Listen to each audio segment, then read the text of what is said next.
sees a young girl standing at the top of the stairs, smiling, but smiling coldly down at her. How does one smile coldly? It's probably like a smug smile. Okay. You know? Like in Clueless. It's been a while. The way Cher would smile at her half-brother. Let's move on. Welcome to Dead House.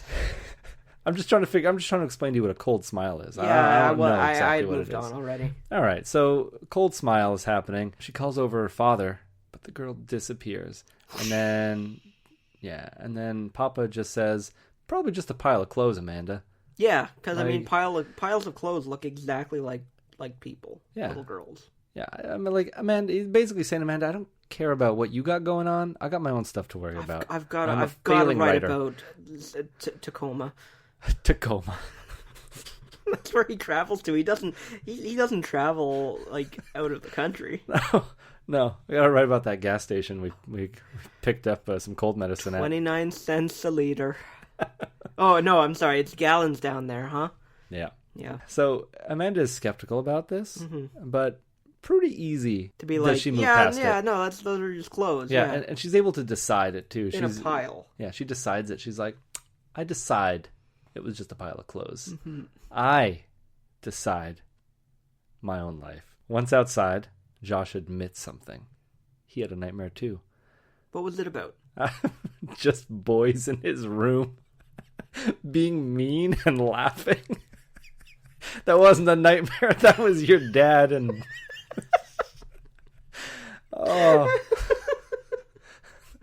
He got off light. There's just boys in his room being mean and laughing at him. This this says a lot about Josh, though. That he dreams of boys? No, just like he doesn't fit in, and he's right. he's acting up all the time. Well, I mean, because it's tough to be a new kid in a new town. Yeah, I mean, Amanda's dreams are all about inclusion. Like she doesn't want to be included in this skeletal feast, but she has no choice. Meanwhile, Josh is craving acceptance. Yeah, Josh would sink his teeth into some human bones if someone would just ask him. He would do anything for love, but he won't do that. Well, to each their own. Anyway, it's a ghost town out there. Heyo! The kids run into a Ray Thurston. Ray Thurston? Oh, yeah. Wasn't he one of the castaways on Gilligan's Island? Man, I don't know. Ray Thurston? Sure. Same Ray? Moving on. Sweet Ray, whom Petey freaks out over as well. Yeah, there you go. You got it. Amanda thinks Ray is the boy she's been seeing in her house and reveals... so she says that. You meet a guy and then you tell him, like, I think I've been seeing you in my house. Yeah. That's the thing. Like, and they keep making an excuse for the dog. Being like, oh, he's never done this before. And it's like, yes, he has. You saw him do it not like a day ago when Mr. Dawes showed up. He was barking and barking at the dog. It's like, yeah, he's kind of been doing that this entire time, guys. Pay attention to him. It's a good thing they never owned Lassie. A lot of little girls would drown in a well. Yeah, they'd just be like, "Oh, he's shush, shush, shut that damn dog up." Well, he's foaming at the mouth. Oh, Amanda confesses that to Ray, and then Ray in turn says, "Oh, I used to live in that house too." So it must just be my. You're just seeing me from like years ago. Yeah. Or however long it's supposed to be. It's some residual Ray. Yeah. Yeah, and that's not supernatural at all. No, not at all. Amanda then says, it's really dead around here. And Ray laughs. Hey-o. Yeah, Ray laughs it up because he knows. He knows. You know why? Because he's the Watcher. Because he's dead. Isn't he also the Watcher? He sure is, but... That's his official title. Yeah. He doesn't open with it. He likes to watch. He's 12 years old, I remind you. Yep. Well, I mean, he's been 12 years old for, like, how long at that point? Yeah. Well, if you die at 12, you're still going to be attracted to 12-year-olds. Wow, I'm not even going there. Okay. Whoa. I don't know what you're going for. Just that he watches everything. Okay, well, you need to be clearer so I don't incriminate myself. They meet up with other neighborhood kids, about 10 to be exact. Actually, saying about doesn't make it exact, does it? No. On their way to the park, Petey barks at all of them. Poor Petey's vocal cords. Petey must Dogs be don't having a have mental vocal cords. breakdown. Do dogs- Because it's just like, oh my god, all these ghosts, humans, pay the fuck attention. Yeah, he's like, my family is going to die because none of you guys are listening to me. But Petey, come on. Your barking is clearly not working. Do something else. Yeah. Try urinating. Juggle. Tap dance. Do something else uncharacteristic. Like, really, you can stand on your hind legs. That would be a far freakier thing to do. Mm-hmm. Do that. Karen Somerset, one of the neighborhood kids, tells Amanda that she used to live in the house too. Okay. And at what point is Amanda going to think, like, gee, when the hell did you all live in this house? Yeah. Every family in this town took turns living in this house? Yeah. It's a flop house. That's the thing. It's like, it's not a red flag that, like, all these children at some point remember, like, you know? Yeah. At the very least, there's got to be some kind of structural problem with the house to have everyone move out of it. Termites. Tell your dad. Bed bugs. Hey, Dad, don't invest a lot of money into this. Hang on. Kid. I got the Potomac. It's polluted. The what? The Potomac River in Washington, D.C. Next to the rotunda. This is what we were talking about in the preview cast. There's going to be a lot of stuff that I don't understand what Nick's saying. I just made a reference to him being a travel writer and that he was talking about the rotunda. Okay, Washington, but you gave him an accent this time. He didn't have an accent the first two times. Okay, so he's talking about the rotunda. Whatever. Listen, man, we're talking about Karen Somerset. Everything else needs to drop for a second, because Karen... Okay, I'm sorry. I'll be good. Karen Somerset, neighborhood girl, the description I gave her. Okay. That's all the description I wrote down. Yeah, the incredible melting girl. Yeah, terrifying, man. Amanda's freaked out because the kids have formed a circle around her. Google and Josh. Gobble, we accept you. One of us. One of us. And they're closing in. Josh doesn't notice. Josh doesn't. He's just like, people, friends, acceptance. No, he's dealing with Petey. He's like, shut up, Petey. Stop barking. Stop barking. Petey's like, I'm barking because these kids are going to murder you. Look up. Just for the love of God, Josh. I can't look up, but you can. I'm already dead, Josh. Just look up. Save your own life. Swing away, Meryl. Yeah. Mr. Dawes appears, though. Hello. Compton. Mr. Compton Dawes. Do you imagine him with the sweet southern accent? Nope. Compton Dawes. Nope. No? He appears and asks the group, what y'all up to? Is Matthew McConaughey Compton Dawes? Break up this strange circle. Mm-hmm. Dawes then says, and I wrote in quotes, when they say they're about to play softball, good deal. Good deal. He says good deal. So yeah, he's definitely a southern gentleman. Mm. They play softball. It's lots of fun. But they strangely have to stop when the sun begins to shine too much. You'd think that would be a good time to play, but not for the children of Dark Falls. No. What chapter are we at? You think I write chapters, man? I just go with it. But we're getting real close to the end because Petey is just about to run away. Right. He's had it with his family. He's like, you know what? I'd be better off my own. This is a family of morons. Yeah. I mean, it doesn't really work out for Petey, but... No. Petey had to be a martyr. Did you have anything to catch up to where I am? I just had one thing. Yeah. I wanted to know what time it was. You're a stickler for exacts, aren't you? Yeah, and also, just one thing that I question, Stein describes one of the children, or it might be Dawes, as wearing a long-sleeved t-shirt. Isn't that just a shirt?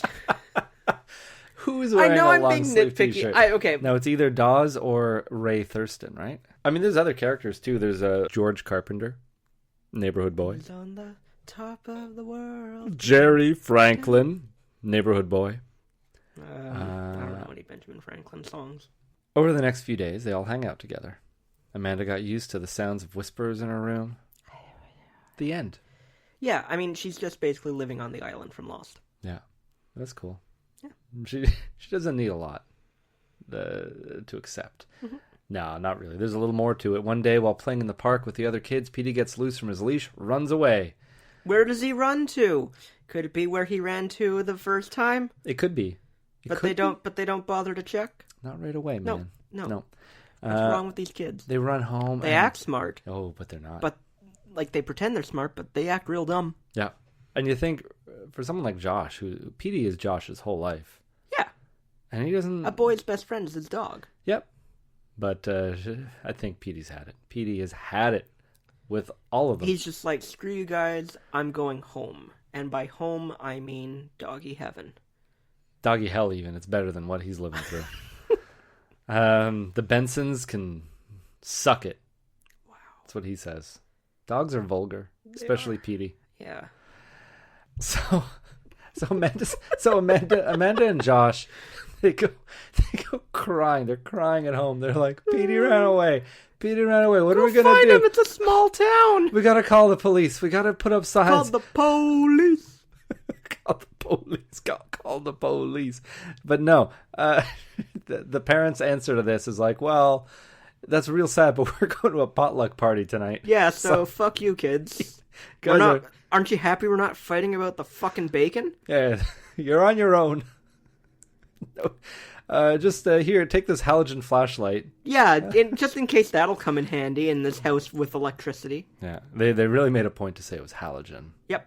Because, this is very progressive in technology. Computer, room big enough for a computer, and now halogen flashlight. They're high living. They're setting the pace. Yep. So the parents are going to that potluck party. They don't care. No. Yeah, they don't. There's give a gonna damn. be wine. Yeah. That was this potluck party to celebrate the father's writing career. And or then is this just the away Washington Monument. There's a spiral staircase. If you go up to the top, there you can see the capstone. It says it's for everybody. This is a way to not be invited to any more potluck parties. On their way, the children decide they're going to look at the cemetery. Smart. Would have been smarter to do it right away. Yeah, not at that's why I asked what time is it. I think it's, the parents are about to go to a potluck party. I'm thinking it's like 7 o'clock. Okay, and they're going to bed? A 12-year-old is going to bed at 7 o'clock? It's already pitch black out? 9 o'clock then. Late potluck party. It's really, it's a swinger party. Let's just call it what it is. Yep. The way that they're working on their relationship is that they are they're exploring an open things. relationship, which I guess after what we know would be considered necrophilia. Wait, what? Well, I mean, yeah, because that's why Mr. Dawes is going, because he's got all the keys for this tea party. He does. He's the key master in this. We're making a lot of assumptions. Yeah. And who's the gatekeeper? Don't know. Yeah. Moving on. They're on the way.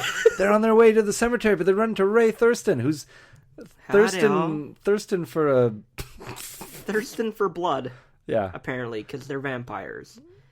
Zombie vampires. You don't bury the lead. You're just going right into it. Huh? Yeah, I think we've alluded to it enough. Yeah, well, you know what Ray's being all like, don't go to the graveyard. Let's look other places. Stay out of the graveyard. Stay out of it. They don't, though. They do anyway. They go. They find a strange amphitheater. Now, okay, and I made a note here. Yeah. Because she asks, what kind of cemetery would have a theater in it? There's a theater in Los Angeles, the Hollywood Forever. Okay. And it's where everyone is buried, like all the big stars. And they will have movie screenings there on the side of one of the mausoleums, and they'll show movies, and it's like a picnic ordeal. Picnic in the graveyard. Yeah. Well, not Yeah. you don't no food, but it's just you bring a deck chair, you sit there, and they'll show movies in the graveyard. Okay. Just a fun fact. That's a creepy thing to do, but people do creepier things. People do grave rubbing. It's L.A. What is it? Grave rubbing? You rub up against graves? That's not what I'm talking about. What's that thing where you go and you etch a grave, the tombstone etching? I think it's just making a rubbing. Making a rubbing? I'm going to go rub up against some tombstones? Yeah, rubbing up against tombstones is something completely different. On my tombstone, I would like it to be written, "Don't rub up against me." And I'll be there rubbing up against it every day. You think you'll be alive? So they do find Petey here.